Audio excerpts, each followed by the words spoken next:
স্বাধীনতা দিবস উদযাপনে লাল সবুজের আভায় সেজে উঠেছে সাভারের জাতীয় স্মৃতিসৌধ। রংতুলির আঁচড়ে ফুটিয়ে তোলা হয়েছে বেদি সংলগ্ন সিঁড়ি। গণপূর্ত অধিদপ্তরের তত্ত্বাবধানে ধোয়ামোছা ও আলোকসজ্জা সহ নানা আয়োজন শেষে বর্ণিল রূপে সেজেছে সবুজে ঘেরা ১০৮ হেক্টর জমিতে নির্মিত স্মৃতিসৌধ এলাকা। রাত পোহালেই যেখানে শহীদদের প্রতি শ্রদ্ধা জানাতে ঢল নামবে লাখো জনতার। মহান স্বাধীনতা দিবস এখানে আমাদের প্রধানমন্ত্রী, রাষ্ট্রপতি আরও মন্ত্রীরা এখানে আসবো। এই কারণে আমরা ধোয়া মোছার কাজ করতে আছি। এখানে গাছ বড় আছে, সেগুলো কেটে ঝাড়ু দিয়ে পরিষ্কার করে দিচ্ছে।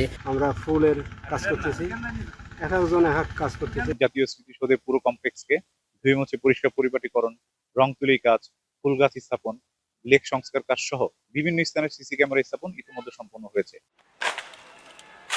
স্বাধীনতা দিবসে প্রথমে শ্রদ্ধা নিবেদন করবেন রাষ্ট্রপতি মোহাম্মদ শাহাবুদ্দিন ও প্রধানমন্ত্রী তারেক রহমান।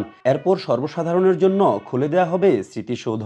দিবসটি উপলক্ষে আইনশৃঙ্খলা বাহিনীর পক্ষ থেকে নেওয়া হয়েছে কয়েক স্তরের নিরাপত্তা ব্যবস্থা।